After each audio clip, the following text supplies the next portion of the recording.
Selamat datang kembali ke diskusi pelajaran Sekolah Sabat yang dipersembahkan oleh Gereja Masih Advent Hari ke-7 Uni Indonesia Kawasan Barat. Pelajaran yang ke-8 ini berjudul Sabat dan Akhir. Sabat merupakan kesimpulan dari pekabaran malaikat yang pertama. Tapi bagaimana caranya? Apakah sabat dituliskan dalam Wahyu 14 ayat 7? Dan apa maknanya bagi kita sekarang ini? Itulah yang akan kita bahas bersama dengan dua narasumber kita, Pendeta Sony Situmorang, Direktur Komunikasi Uni Indonesia Kawasan Barat, dan juga Pendeta Kurnaidi, Direktur Komunikasi Conference Jawa Kawasan Timur. Shalom Bapak Pendeta sekalian. Shalom. Terima kasih sudah hadir di episode yang ke-8 ini, dan akhirnya ini adalah minggu terakhir kita akan membahas pekabaran malaikat yang pertama ya Pendeta. Mungkin para pemirsa sudah menanti-nantikan kapan kita akan lanjut ke pekabaran malaikat yang kedua, tapi sebelumnya ada satu konsep sabat yang sangat penting untuk kita bahas. Sebelumnya itu juga kita akan menyapa para pemirsa yang sudah menyapa kita terlebih dahulu dalam kolom komen di video kita di YouTube. Saya akan menyampaikan beberapanya dan nanti mohon ditanggapi oleh Pendeta Kurnaidi ya. Ada dari Saudara Lady Benuf yang mengatakan, puji Tuhan sangat terberkati sekali, juga terharu dengan kasih Allah, terima kasih. Dan berikutnya ada dari Paulus Ombon yang mengatakan shalom kepada semua, terbaik penjelasannya. Wah, puji Tuhan sekali untuk afirmasinya.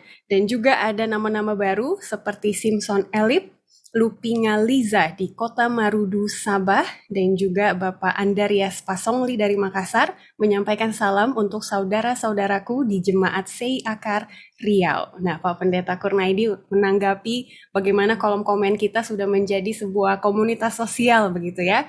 Ada pesan dan kesan dari Pendeta kepada para pemirsa kita? Salam semuanya.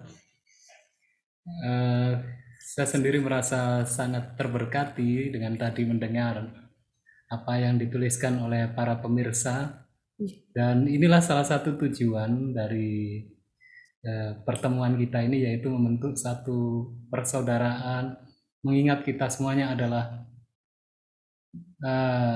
sons and daughter of God ya, anak-anak Tuhan. Sehingga kalau kita merasakan hal yang seperti tadi sudah dibacakan, berarti salah satu tujuan kita tercapai, dan kami yakin dengan persekutuan kita semakin erat, maka itu menjadi motivasi tersendiri untuk kita semakin hidup dalam sukacita Tuhan, untuk bersatu bersama-sama melangkah mengabarkan Injil, dan saat nanti Kristus datang kita boleh bersama-sama untuk hidup kekal di kerajaannya. Demikian, Saudari Ivy. Iya, puji Tuhan ya Pendeta untuk pengalaman yang indah yang Tuhan sudah berikan kepada kita. Berikutnya untuk Pendeta Sony Situmorang ada dua salam. Pertama dari Tulun Dusun Official Channel, Sabah Malaysia mengatakan, amin, saya suka pembahasan sekolah sabat ini. Banyak perkara yang menambah pengetahuan tentang menyembah pencipta. Dan yang kedua dari Johnny Boloh mengatakan, saya bisa melihat kesinambungan antara penyembahan kepada Allah, rencana keselamatan, penghakiman, dan kedatangan Yesus yang kedua dalam pekabaran malaikat pertama. Saya pribadi agak khawatir ya Pendeta, bagaimana pelajaran ini agak kompleks, apakah pemirsa mengerti atau tidak, tapi dengan adanya dua komen ini kita bersyukur ternyata bisa dimengerti. Dari Pendeta sendiri ada tanggapannya? Baik, kepada saudaraku yang memberikan komen, kita sama-sama belajar, kita sama-sama menggali Alkitab, dan puji Tuhan kalau seandainya apa yang kami jabarkan membantu kita untuk lebih mengerti. Dan kami percaya ketika kami mengerti, Roh Kudus yang sama juga akan menerangi hati. Ada saudara kita di Sabah dan juga Pak Bapak yang satu lagi, sehingga setiap Jumat, setiap saat akan boleh mengikuti sekolah sabat ini, dan feel free untuk kasih input atau masukan kepada kami semua. Terima kasih atas responnya, Tuhan berkati. Yes, terima kasih. Kami tunggu pendapat dan juga saran dari para pemirsa sekalian. Sebelum kita memulai, saya akan membacakan ayat intinya dan nanti Pendeta Kurnaidi akan berdoa buka bagi kita semua.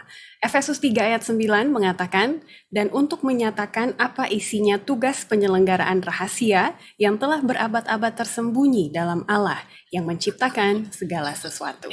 Silakan Pendeta Kur. Mari kita bersatu dalam doa. Tuhan Allah Bapa kami di surga, kami sungguh bersyukur atas kesempatan yang begitu indah, begitu berharga ini. sehingga kami boleh bersama-sama di dalam persekutuan kasih Kristus untuk belajar firman Tuhan. Kami rindu Tuhan agar kami semakin mendapatkan nasihat dari Tuhan, bimbingan, tuntunan dari Tuhan, sehingga kami semakin hidup dalam kebenaran Tuhan, dan saat Kristus datang yang kedua kali nanti, kami semuanya Tuhan dapati sebagai umat yang menang, yang Tuhan benarkan, Tuhan menangkan, dan kami semuanya semakin siap untuk menerima karunia hidup kekal.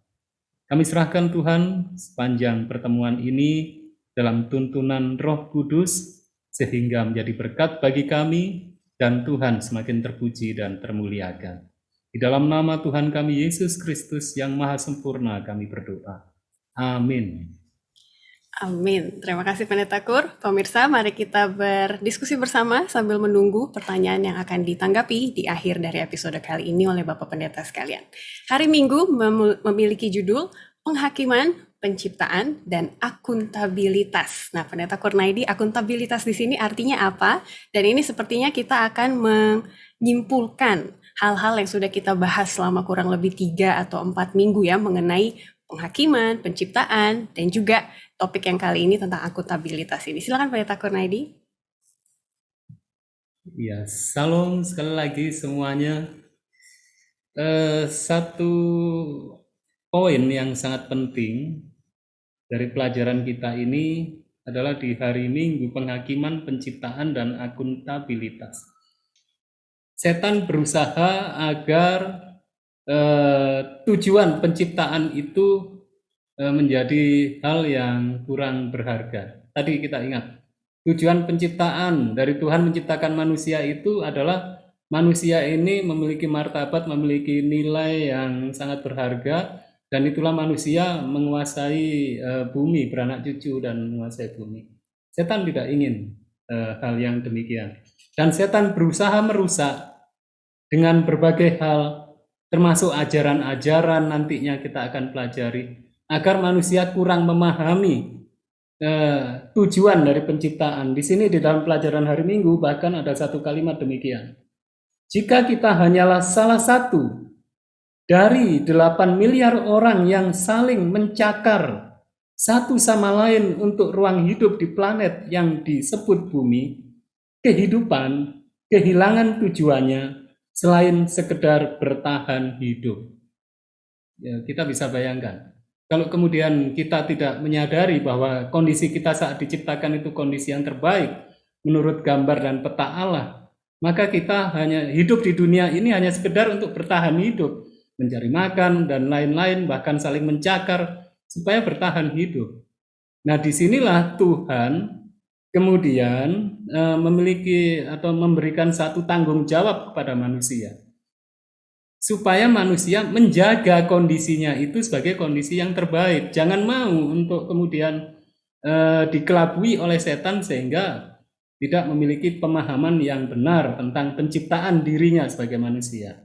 Nah, disinilah dari tanggung jawab itu Tuhan kemudian ada standar dalam penghakiman. Apakah manusia ini tetap menjaga dirinya dalam kondisi yang terbaik atau tidak? Itulah sebenarnya dalam penghakiman itu. Sehingga standarnya, kalau manusia ini tetap memiliki moral karakter yang terbaik sebagaimana dinyatakan dalam hukum Tuhan. Hukum Tuhan itu sebenarnya inilah karakter moral yang Tuhan inginkan agar manusia tetap jaga, supaya kondisinya tetap yang terbaik sebagaimana maksud penciptaan itu. Maka kalau manusia itu memilih untuk menjaga kondisinya tetap dalam kondisi yang terbaik itu, maka dia akan bahasa kita ya, dimenangkan dalam penghakiman. Tetapi kalau kemudian dia memilih untuk tidak menjaga moral itu, menjaga karakter itu, maka dia akan gagal dalam penghakiman. Demikian Saudari Ivy yang bisa saya sampaikan. Ya, terima kasih Pendeta sudah berusaha menghubungkan apa yang kita pelajari sebelum-sebelumnya dengan konsep hari Sabat yang menjadi fokus pada minggu ini. Dan tadi seperti yang sudah Pendeta sebutkan, kalau kita sudah meyakini bahwa kita diciptakan Tuhan, kita diselamatkan dan atau ditebuskan oleh Yesus, kita nanti akan dihakimi dan Yesus sendiri akan menjadi pembela kita, apa yang jadi pertanggungjawaban kita? Itu mungkin pertanyaan berikutnya Pendeta Sony Situmorang, boleh bawa kita ke sana.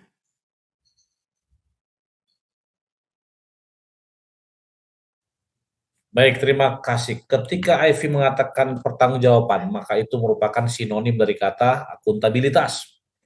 Dan bisa dikatakan bahwa penghakiman, penciptaan, dan akuntabilitas merupakan satu kalimat yang sangat-sangat berkaitan. Kenapa saya katakan begitu?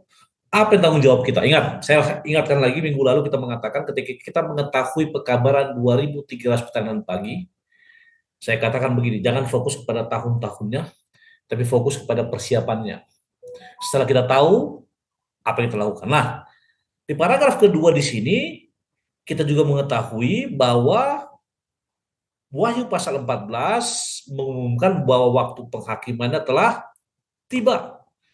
Sekarang apa persiapan kita? Lalu paragraf berikutnya, paragraf ketiga, dikatakan ada tanggung jawab moral. Nah, ketika itu mengarah pada tanggung jawab moral, maka itu sudah pasti berkaitan dengan penciptaan dan Sabat. Oke? Pasti. Atau Ivy boleh baca paragraf 3 Ivy sampai paragraf 4. Ya. Tetapi penghakiman menyiratkan tanggung jawab moral. Dalam jam krisis sejarah bumi ini, waktu penghakiman, Allah memanggil kita untuk membuat keputusan dalam terang kekekalan. Seruan tulus malaikat pertama untuk sembahlah Dia yang telah menjadikan langit dan bumi dan semua mata air, mengakui bahwa dasar dari semua penyembahan adalah kenyataan bahwa kita diciptakan oleh Tuhan. Tahan sebentar. Perhatikan kalimat tadi, seruan tulus malaikat pertama untuk sembahlah Dia. Itu berapa? Itu untuk membuat kita mengambil keputusan dalam terang kekekalan. Kenapa? Ingat kembali penyembahan. Nah, tanggung jawab apa yang kita akan lanjutkan? Lanjut Ivy, paragraf 4. Sementara itu, ketaatan kita pada Sabat hari ke-7 menunjukkan keyakinan kita bahwa Yesus layak disembah sebagai pencipta kita. Ini mengungkapkan penerimaan kita terhadap hukum 10 perintahnya sebagai prinsip-prinsip yang diilhami ilahi agar menjalani hidup sepenuhnya. Karena hukum adalah dasar pemerintahan Allah dan sebuah penyataan dari karakternya, itu menjadi standar penghakiman. Kesetiaan kita pada perintah Sabat adalah pengakuan pada komitmen kita untuk menjalani kehidupan yang patuh. Baik, para pemirsa, perhatikan ini banyak inti di paragraf terakhir. Perhatikan kata ketaatan. Ketaatan Anda, ketaatan saya, dan akan hari Sabat hari ke-7 itu mengungkapkan penerimaan kita. Saya lewati kata keyakinan ya. Kemudian terhadap 10 perintah, 100 Sabat. Sehingga dalam menjalani hidup, ingat menjalani hidup, kata kerja ya Ivy ya. Menjalani hidup artinya apa? The way how you live. Apa the way how you act. Cara kita hidup, cara kita berperilaku. Karena kita tahu bahwa hukum adalah dasar pemerintahan Allah, dan hukum itu adalah apa dikatakan di sini? Sebuah penyataan, ini penyataan bukan penyataan dari siapa? Karakter Yesus yang sekaligus juga standar penghakiman. Lalu apa tanggung jawab kita? Kalimat terakhir, setia kepadanya. Kedua, menurut perintahnya. Yang ketiga, bagian terakhir, berkomitmen untuk menjalani kehidupan yang patuh. Tanggung jawab kita hanya saudaraku, beriman, mengikuti hukumnya, dan mempunyai komitmen untuk patuh kepadanya. Sehingga ketika penghakiman datang, seruan malaikat datang, maka kita sudah sedia, dan seperti pelajaran pekan-pekan lalu, penghakiman ada hanya untuk apa? Untuk kebahagiaan orang-orang yang takut akan Dia. Terima kasih, Ivy. Terima kasih Pendeta, semoga pemirsa sudah bisa melihat bagaimana hubungan penghakiman, penciptaan, dan juga akuntabilitas kita kepada Tuhan. Dan sebenarnya pertanyaan di bawah hari Minggu itu mungkin memberikan contoh-contoh pertanggungjawaban yang lain.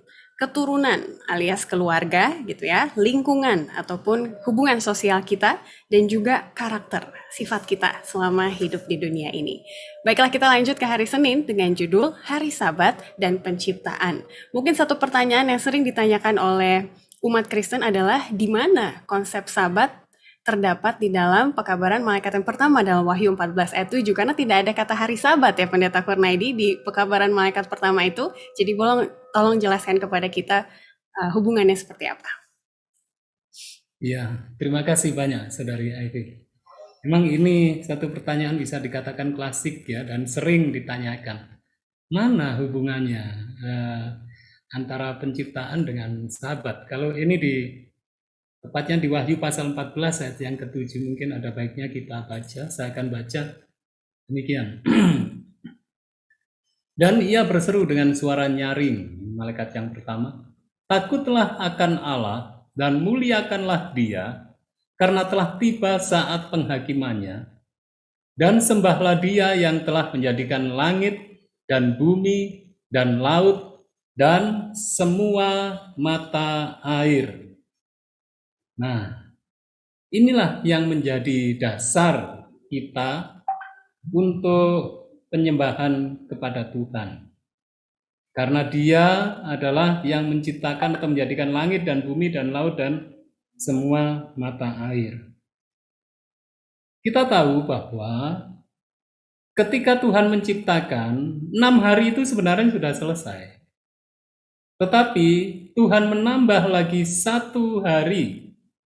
Sehingga itulah yang kita kenal dengan genap menjadi 1 pekan penciptaan. 1 pekan penciptaan. Inilah dari sini hari yang ke-7 itu ditambahkan, kalau boleh kita istilahkan, atau diberikan oleh Tuhan dalam penciptaan itu agar manusia mengenang atau meyakini bahwa Tuhan inilah yang menciptakan semesta alam ini selama 6 hari literal. Dari sinilah yang menjadi dasar bahwa memang hari ke-7 itu adalah hari Sabat yang diberikan Tuhan kepada manusia, dan itu menjadi dasar kita untuk menyembah kepada Tuhan, bahwa segala sesuatunya diciptakan oleh Tuhan selama 6 hari. Mungkin demikian yang bisa kami sampaikan, Saudari Ivy. Yes, jelas sekali Pendeta. Jadi walaupun kata Sabat tidak ada dalam pekabaran malaikat pertama, tapi tentu saja kata perkatanya dan juga konsepnya itu diambil dari penciptaan, begitu ya. Dan disitulah kita ambil hari Sabat. Baik, berikutnya Pendeta Sony Situmorang di sini di pertanyaan yang ditebalkan di hari Senin ya. Ternyata Sabat itu bukan hanya membawa kita kepada konsep penciptaan, tapi juga penebusan. Nah, itu hubungannya seperti apa? Silakan Pendeta.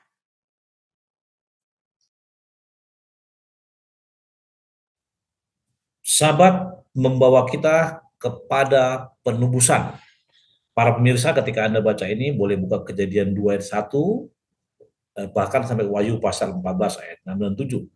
Ingat, Sabat adalah simbol abadi perhentian kita dalam Dia. Siapa Dia? Yesus Kristus. Kenapa harus dalam Dia? Karena Dialah yang pencipta kita, dan Dia juga nantinya akan menjadi penebus kita. Oke?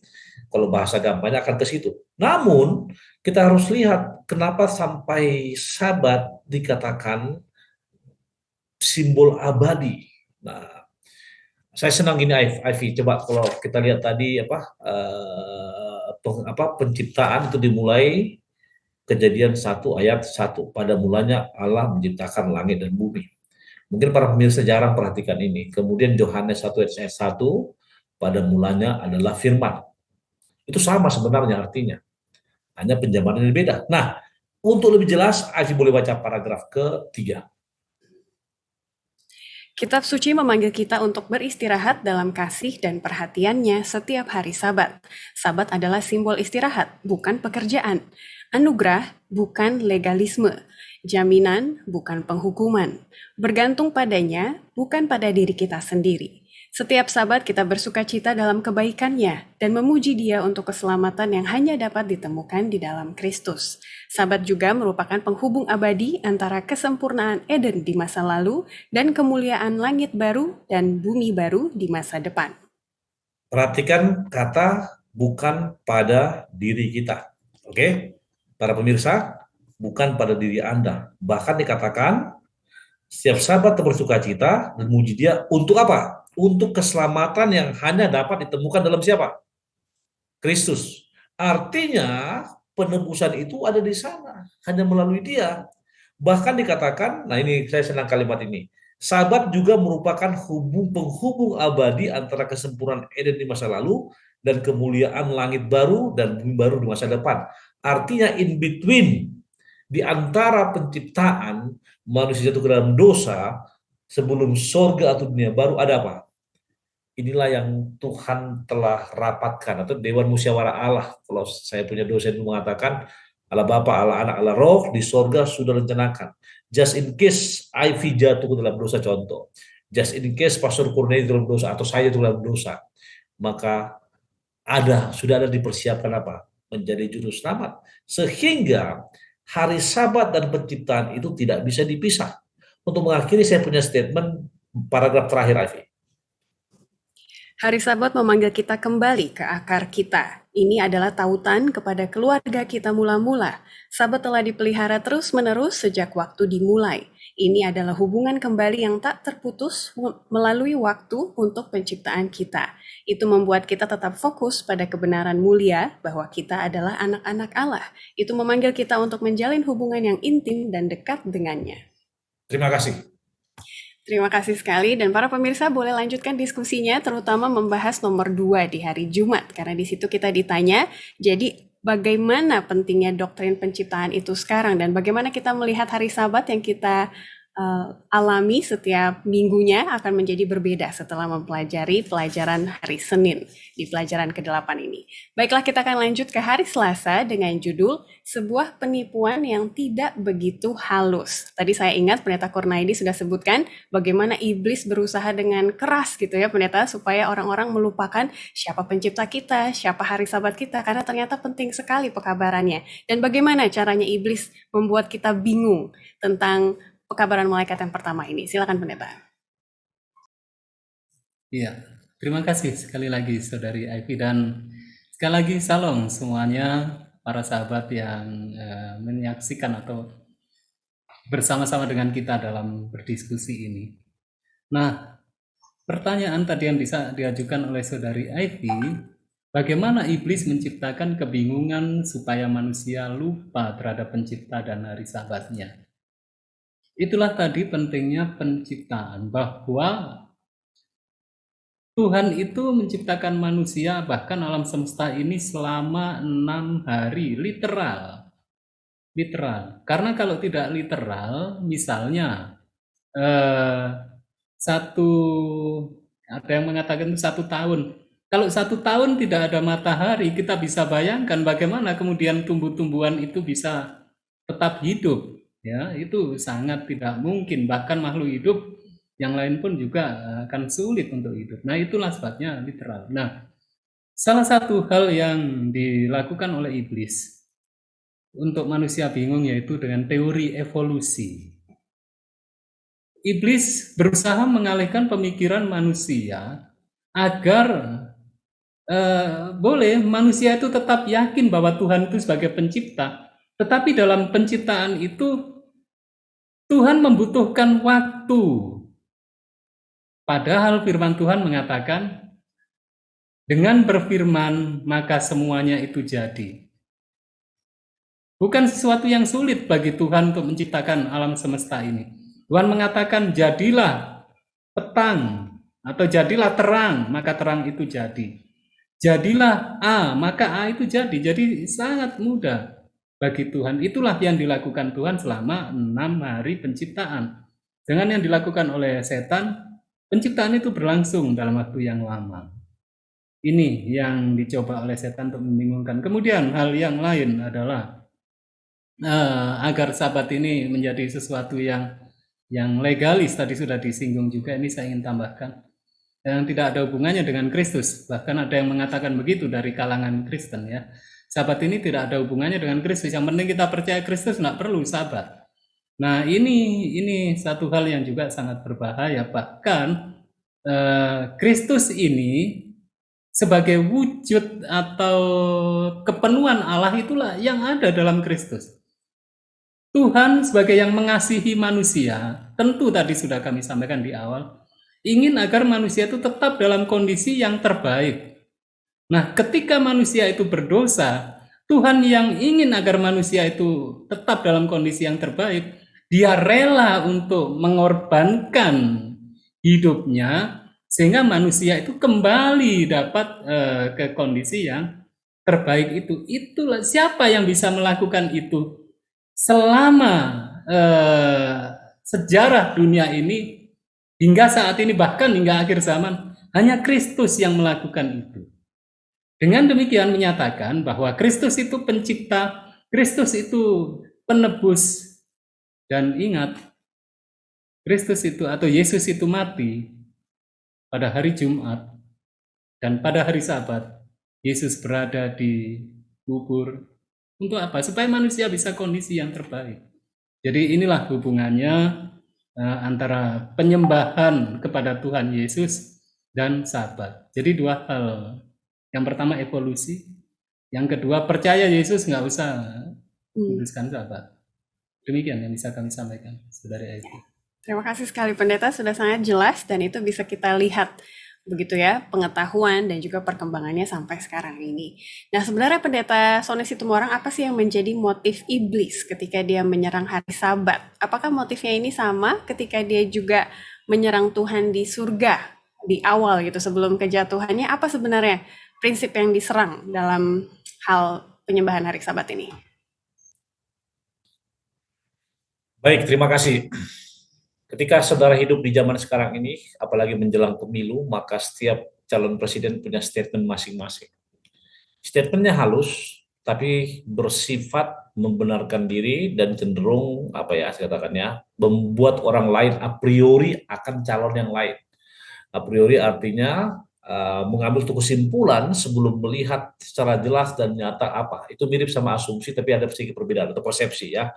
Nah, bagaimana dengan iblis? Apa motifnya?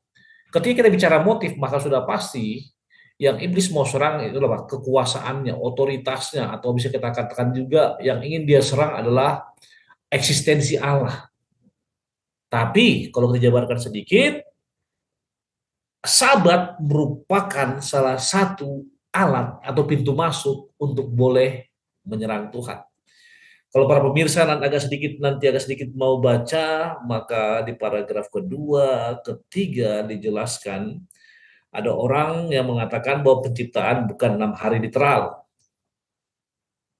Tapi kalau saudara baca, makanya dikatakan ketika Tuhan menciptakan A, kemudian gelap, itulah hari pertama, hari kedua, hari ketiga, hari keempat.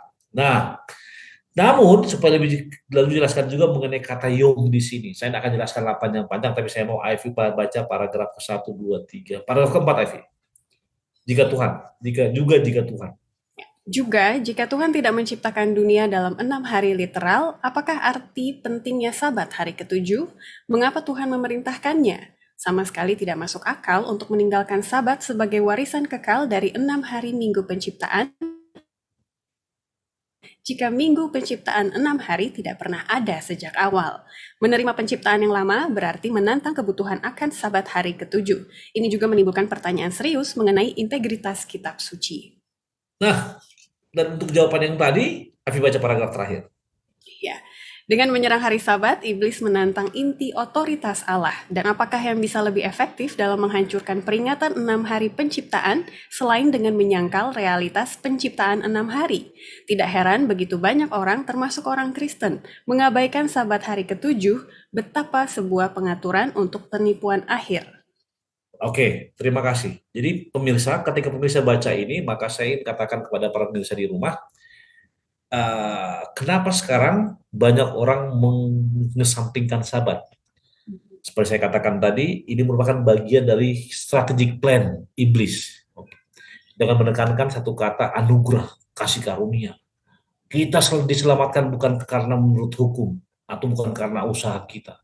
Hanya terima anugerah Yesus. Tapi kita lupa, paragraf kedua terakhir ini, inilah jabaran untuk menerima anugerah itu. Seperti Ivy, contoh dia punya seorang kekasih misalnya. Maka, tanpa dia bilang pun sesuatu dia mengasihi kekasihnya, tapi ketika dari dia punya penurutan, dan dia punya tingkah laku, dan dia punya itu kan menunjukkan bahwa dia mengasihi seorang. Demikian juga dengan kita.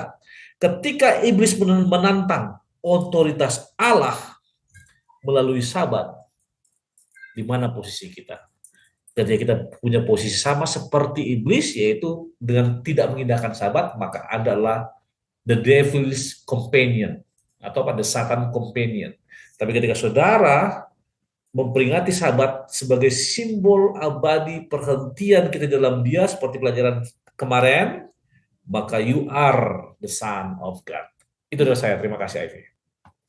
Yes, terima kasih sekali Pendeta. Jadi para pemirsa, kita berada di tengah-tengah perseteruan besar ini gitu ya, antara Allah dan manusia.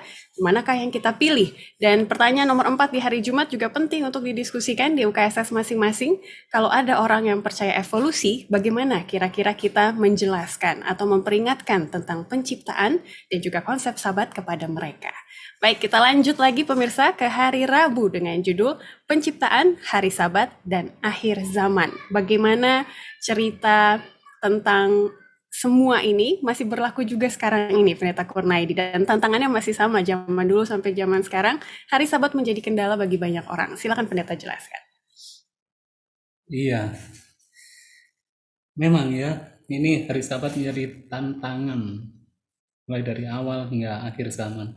Sebenarnya yang menjadi masalah utama sejak awal hingga akhir zaman ini masalah penyembahan. Inilah yang setan berusaha, tadi Pendeta Sony sudah menyampaikan, berusaha merebut otoritas Tuhan.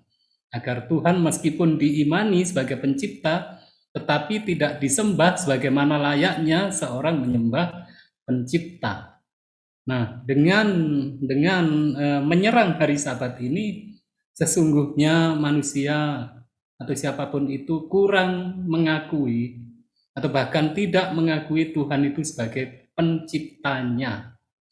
Dikarenakan Tuhan ini yang sudah menciptakan alam semesta selama 6 hari, bahkan Dia tadi yang sudah kami sampaikan, yang menebus manusia agar bisa diupayakan lagi manusia ke kondisinya yang semula itu, tidak diakui karena tidak mau untuk menyembah Tuhan pada hari yang sudah ditetapkan sejak awal penciptaan, yaitu hari yang ke-7. Inilah yang menjadi konflik utama kami pikir dari ini. Terima kasih.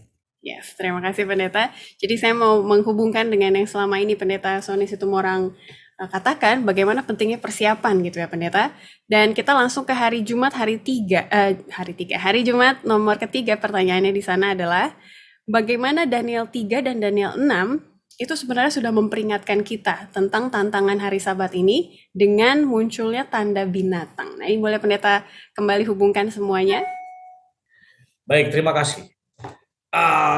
Ketika kita bicara mengenai Daniel 3 dan Daniel 6, itu sangat berhubungan dengan pekabaran malaikat yang ketiga, ya, yang kedua dan ketiga.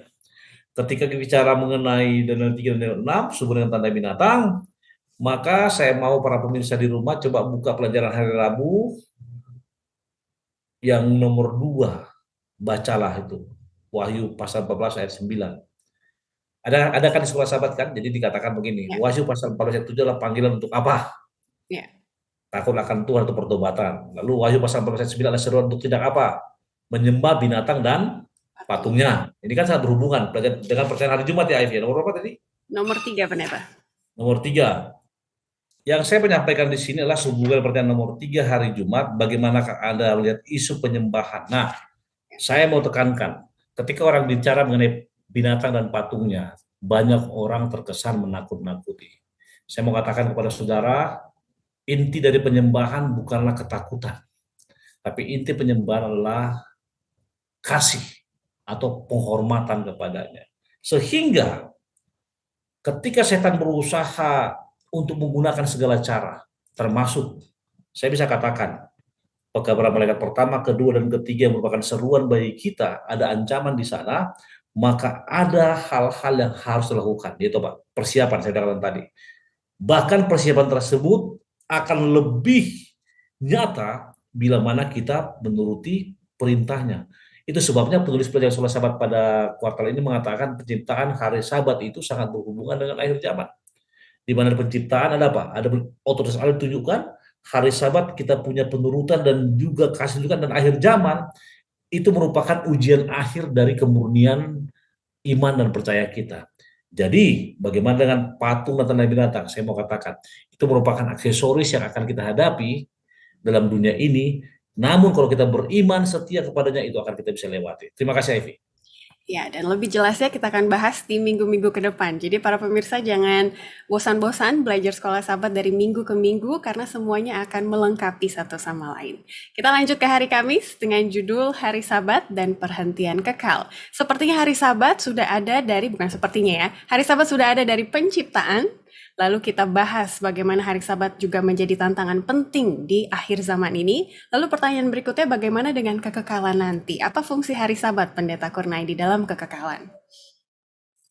Iya, terima kasih Saudari Ivy. Ini satu hal yang sangat menarik dan sangat penting ya. Di dalam kekekalan itu lalu apa hari Sabat ini? Nah, sebagaimana dinyatakan di dalam firman Tuhan, Nabi Yesaya menyatakan Sabat berganti Sabat. Salah satunya ya, umat Tuhan di sana yang ada di dunia baru, Sabat berganti Sabat, setiap Sabat artinya akan datang menyembah kepada Tuhan. Jadi di saat kekekalan, hari Sabat tetap berfungsi sebagai bukti kita menyembah kepada Dia, Sang Maha Pencipta itu. Itulah sebabnya di dalam pernyataan hari Senin dinyatakan Sabat berbicara tentang Tuhan yang telah melakukan bagi kita apa yang tidak pernah bisa kita lakukan untuk diri kita sendiri. Tentu kalau untuk menciptakan diri kita sendiri kita nggak bisa. Itulah sebabnya kita menyembah Tuhan yang menciptakan kita itu. Demikian juga penebusan. Untuk menebus diri kita sendiri kita juga nggak akan bisa. Itulah sebabnya Sabat sangat berkaitan dengan penebusan. Nah, di kekekalan sekali lagi sebagai bukti penyembahan kita kepada Sang Pencipta dan Sang Penebus itu, maka kita menyembah kepada Dia. Demikian, Saudari Ivy. Terima kasih sekali, Pendeta. Dan saya mau mengomentari paragraf yang terakhir, Pendeta Sony Situmorang dari hari Kamis. Di sini dikatakan, pekabaran 3 malaikat yang terbang di langit yang meminta kita untuk menyembah Sang Pencipta adalah jawaban surga atas keputusasaan banyak orang di abad ke-21. Jadi boleh tolong ditekankan lagi bagaimana pekabaran, apa alasan kita membahas pekabaran 3 malaikat gitu ya, Pendeta, di kuartal ini. Karena ini menjadi remedy ataupun obat keputusasaan. Dan terutama hari Sabat juga menjadi obat keputusasaan dan juga stres orang zaman ini ya. Silakan, Pendeta. Abad 21 merupakan suatu abad yang dipercaya orang merupakan abad yang terakhir. Kemudian abad ke-21 juga merupakan suatu zaman di mana pergeseran budaya, pergeseran sosial, dan pergeseran mindset dan konsep itu terjadi. Bahkan kita harus akui, coba saudara perhatikan, kebanyakan di abad 21 ini orang lebih cenderung sekularis dibandingkan spiritualis atau rohani. Abad 21 orang lebih cenderung menggunakan logika dengan teknologi yang tinggi. Khususnya sekarang ini, saudara-saudara, kalau saudara ingat ada muncul apa? AI ya, Artificial Intelligence. Bahkan kalau saudara buka Google sekarang, di sebelah kanan ada itu apa? Keterangannya, apapun yang Anda mau minta. Ditambah zaman digital. Sehingga kalimat tadi pekabaran 3 malaikat yang terbang di langit minta kita untuk menyembah ada jawaban surga atas keputusasaan banyak orang di abad 21. Benar. Yang dulunya orang berfokus kepada Yesus, sekarang orang berfokus pada teknologi. Yang dulunya banyak orang berdoa untuk kesejahteraan, kesembuhan, sekarang orang apa? Meminta dari apa? Dari kepintaran dan logika. Itu sebabnya jawaban itu hanya berlaku bagi orang-orang yang takut akan Dia. Saya mau katakan begini, Avi. Di dunia ini ada paling sedikit ada 3 golongan orang, tapi saya akan bahas 3-tiganya. Namun saya akan fokus kepada orang yang masih percaya dengan apa? Imannya. Itu sebabnya ketika kalimat ini dilakukan, bagaimana penjabarannya? Ivy, baca lanjutkan. Ini menunjukkan kita kepada pencipta kita. Dia yang pertama kali menciptakan segala sesuatu, dan kepada penebus kita, Dia yang akan, setelah penghakiman, setelah dosa dihapuskan, membuat segala sesuatu menjadi baru. Ia yang duduk di atas tahta itu berkata, "Lihatlah, aku menjadikan segala sesuatu baru." Dan firman-Nya, "Tuliskanlah, karena segala perkataan ini adalah tepat dan benar."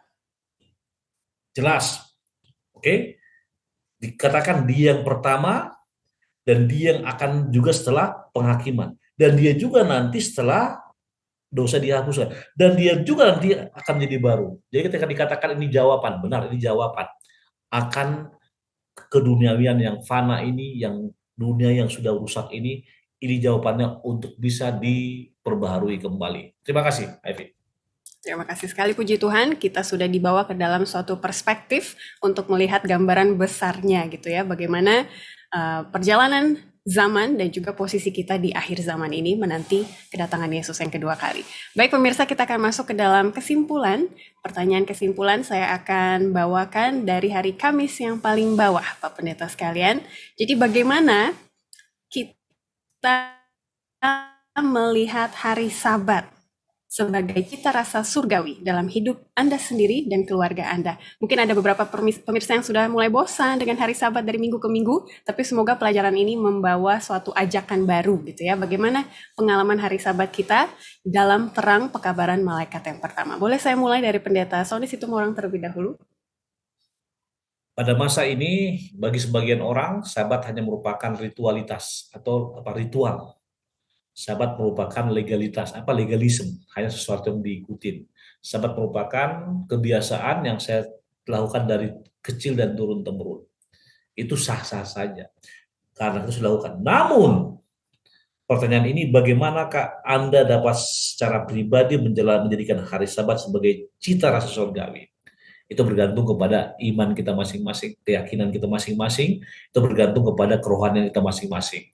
Jika Anda dengan sepenuh hati tetap memuliakan Dia, percaya kepadanya, maka hari Sabat Anda merupakan hari-hari Sabat yang istimewa. Dan pengalaman saya pribadi, hari Sabat merupakan satu hari di mana kita boleh mengekspresikan bagaimana besarnya kasih Tuhan kepada kita dengan kita berhubungan terus panjang Sabat dengan Tuhan. Terima kasih.